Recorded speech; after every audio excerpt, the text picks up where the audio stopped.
They're painting the MLB All-Star logo on the field at Citizens Bank Park. It's right, the Midsummer Classic. Next week here in Philadelphia, another sign of summer.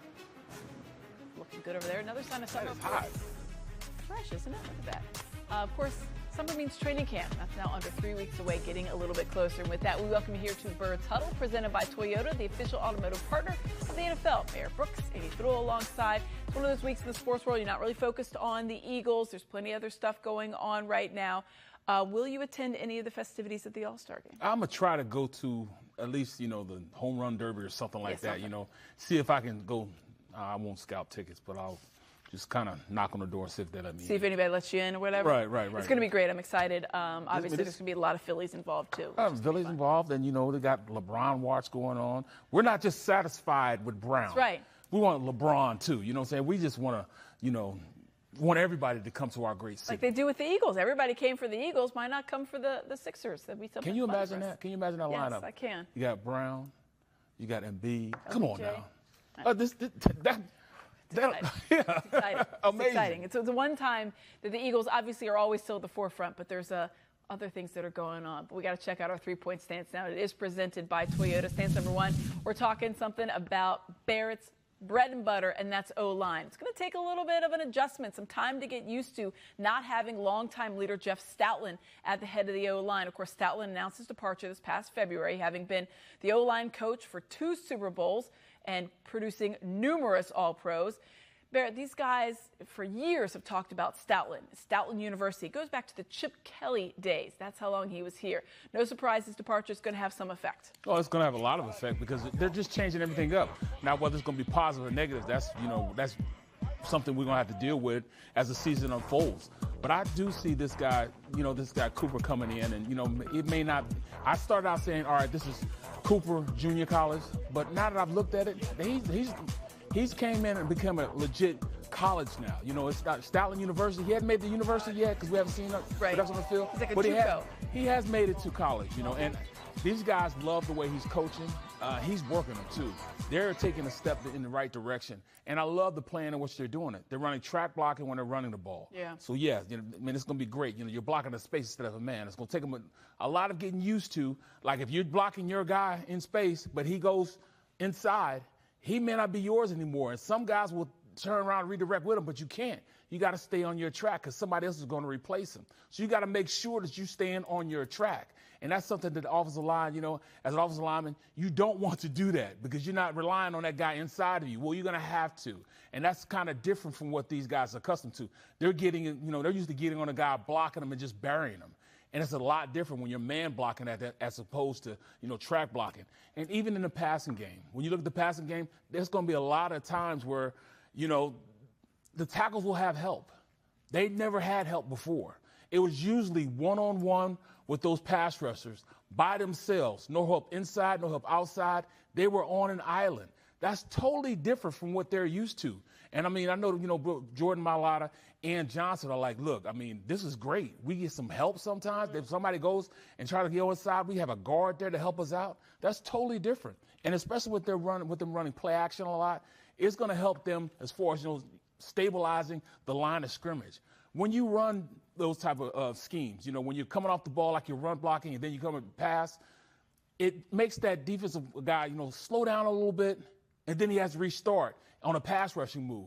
That's the nature of, when you have a guy that can go out there when you run those type of play action type of plays. You're firing off the ball like you're going to hit him, bam, and all of a sudden he's set up and he pass play. That's just a little niche in your cap that now you have a little bit more time to adjust to what the defender's going to do. So all that's helping them. That's going to really help them. Yeah, you've talked about the difference it'll be for a guy like Landon Dickerson as well. So we'll see how those guys, because it will be an adjustment. Stance number 2, Jordan Davis, Jalen Carter can be the best defensive tackle tandem in the NFL. These guys have now played together since their college days. Chemistry, big, athletic, talented. We know all that. So how dominant of a pair will they be in that middle of that defense? Oh, come on now. Yeah, this may be one of the most dominant defensive lines in NFL. I'm looking at it, you got a guy that's 6'6", 335, 340 pounds, and moves cat quick. Davis understood, now I got the money. Now it's time for me to prove that that I'm going to have to earn this money. And he's not going to have a problem with that. He's found out that, once he comes in shape, that he can take over. He can become an every down tackle. And that's what they need to do. He used to just be a run stopper, first and second down. Now he can go out there on passing plays on third down and be an effective force coming up the middle. Can you imagine a quarterback seeing Jordan Davis, 6'6", 335, 340 pounds, coming at you? No. I mean, that's going to be crazy, and his ability to get up the field and create penetration is going to make him a monster in the inside. And we already know what Jalen Carter is. Now, I know everybody's saying, well, he didn't do much last year. Well, watch what he does this year. A healthy Jalen Carter is probably a top candidate for Defensive Player of the Year when he's healthy. That's how good Jalen Carter is. The way he body moves, the explosive nature that he has coming off the ball, and then the mindset that he wants to be the greatest player out there, that's what you want. Jalen Carter understands, look, I'm going to have to go play for the money. Let me go out here and show you why you guys trip, because I'm going to want more after you see what I'm about to do out on this field this year. He is that explosive. He is that good of a player. The way he bends, the way he's able to come on and take on double team blocks, the way he can just, get up the field, slap guys down, go around. He reminds me a lot. I mean, a lot of, a mixture between Leon Lett and John Randall. He's like a mixture of both those two together. And those are, two best, to me, the best three techniques to ever play the game. He's that type of player. What would you have done if you saw those two? I'd be calling for a double team. I mean, there's no shame in my game. Yeah. Help me out. Give me a double team. Help me out here. Deuce. Deuce. Slide on over here. Right. Help me out, friend. Speaking of special duos, stance number 3 concerns Jalen Hurts and Devontae Smith. They have a chance to be one of the top quarterback wide receiver combos in the league. Plenty of attention, we know, and criticism of Jalen Hurts. We've heard it all. No A.J. Brown. You got to prove it this year. Are you as good as you have been when you had him? Whatever. Deep down, inside, Jalen Hurts wants to prove that he is just as good without A.J. Brown as he is with, and Devontae Smith is a huge reason why that can come to pass. We know that, Jalen Hurts can't wait to get out there and show how good he can be, and it wasn't just A.J. that brought him to the Super Bowl. I just think that tandem's going to be pretty good. Why? Because Smitty, he makes it easy for Jalen Hurts to throw a ball to him. He has great separation. A lot of the times you have to put the ball on A.J., but not Smitty. His route running is going to be great. And then, the fact that he can go out there and separate from defenders, the fact that his knowledge of the game is getting, better and better each year, and then the schemes that we're going to run. I mean, just a motion package, starting the game off, you don't know where Smitty's going to be. A lot of the time, Smitty was lined up on a guy, and that's where he stayed. Well, imagine you couldn't put your hands on him then to bump a run or anything like that. So imagine when he's going in motion, and now he gets a running start and getting out his pass play. You definitely can't cover him. And it's going to be hard for teams to double team him because there's so much motion in this offense. They have play action in this offense. Jalen Hurts being under center. He's going to be dynamic simply because you can't go out there and high-low him. You can't bracket coverage him. You can't double team him because he's going to be moving around so much. So this is just something that Jalen Hurts is licking his chops with. He wants to go out there and show everybody. This guy is the reason why he's the next JSN. I'm not going to say that. He's not going to be the next JSN. He's going to be the next Smitty. You know what I'm saying? Skinny Batman will be that guy. So I'm saying this right now. He may not have as many yards, but he's going to be just as effective. It's going to be, his ability to go out there and really dictate games is going to be front and center to show I am still a number 1 receiver.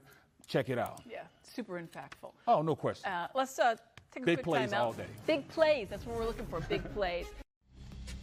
We're back with our top 25 most important Eagles countdown. Yesterday we discussed Zach Bond, number 9. Today our 4th consecutive day of staying on the defensive side of the ball as we take a look at the list so far of our 25, and we have cracked the top 10. You can see there we had a bit of a run on some offensive players, but now we got to run on defensive players. And we're looking at number 8. Defense taking over this list. Number 8 is, of course, Cooper DeJean. Is he a safety? Is he a corner? Is he both? Does anybody care? As long as he's on the field. This guy is absolutely one of the most important guys on the defense, but also one of the most important versatile players on the team, period. Yeah, you call him a Swiss Army knife because he does a lot. He does a lot very, very well. Playing the slot, he can handle receivers out there, run routes with him. He's that good. But he also is going to play a lot in the safety position because you want your best player never to come off the field. And that's exactly why he has to be a safety at times, because when you go in to play base front meaning 3 linebackers because you have to stop the run, that meant that you have to take your slot corner out the game. You have to take Cooper DeJean out the game. So rather than do that, why not just put Coop at the back end and make him a safety?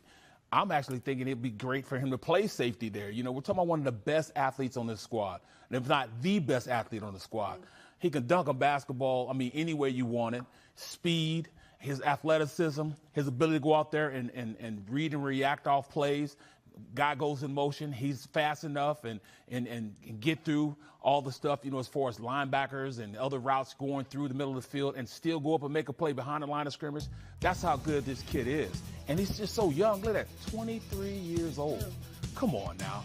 I mean, the sky's the limit on what he could do. I would love it. Yeah. Look at that. First team All-Pro. First team All-Pro, Pro Bowler, all that. 93 tackles, 2 interceptions, 16 pass defense. You know, I mean, come on, a forced fumble last season.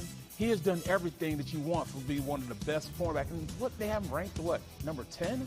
I don't understand it, but I tell you what, I think that he is an elite player at the slot corner position, and his size really makes him a great player also. And he's 6 foot, he's 200 pounds, and can run the way he runs. He could possibly be even better safety than he is a slot corner. Yeah, so do you prefer him in one or the other? Because I played with great players at the safety position, I tend to lean more towards the safety position for him because you can do a lot more. I played with Troy Polamalu. I played with Brian Dawkins. And I think that he could be up the level, you know, not necessarily saying he's going to be where they are. You know, those are, you know, Hall of Famers. But the way he's built, the way he plays this game, he could definitely be just as good as them at the safety position because you have the time to do what you want to do at a safety. When you're a cornerback, you got to have that receiver right in front of you. Right. You got to play that guy in front of you. But if you give him the ability to read and react, see things happen in front of him, go make plays at the safety position, I think he can do even more. I can remember playing in practice, and Troy Polamalu would line up I'd be playing right tackle, and he would line up on the outside of right tackle, and he out there, but he had deep thirds. And by the time the ball was snapped, he'd already hauled behind back and was in deep thirds. That's the type of player that Coop could be. Coop would see, all right, I see this happening over here.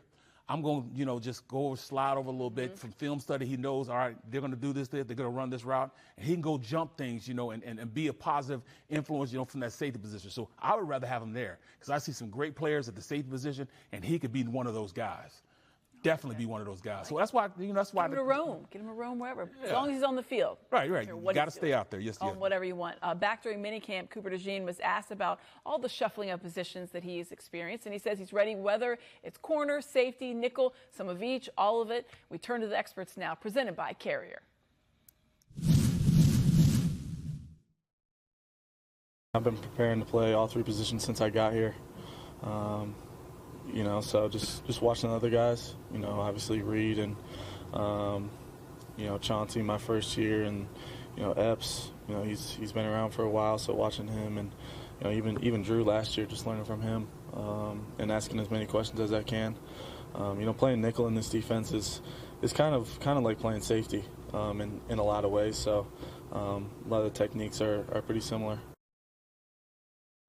All right, he's already become, you know, one of the best players, certainly the most valuable because of all of that. He can play all these different guys when you have it into place. You heard him. I mean, it says it doesn't really matter. Do you think it is just he just wants to get on the field and help the team out in any way? Absolutely, and I think that he could help a lot at the safety position. Just him being around the box, you know. I mean, just like you said, playing in that slot corner. You got to have run fits, just like any other safety. You got the wide man. You got to be out there to make a wide man. You got to make sure you funnel things back in. He knows those type of run fits. Same thing at safety position. You're the last line of defense. You know, you got to be back higher than anybody else, but also you got to come down and help with the run a lot of times also. So, you know, it would be great for him to be a safety, but man, just to have the time to say, all right, Coop, go out there and play wide corner, or go out there and play slot corner, or go out there and play safety. I mean, I know Fangio loves it. It's an embarrassment of riches, you know, for Fangio. Yeah. Exactly.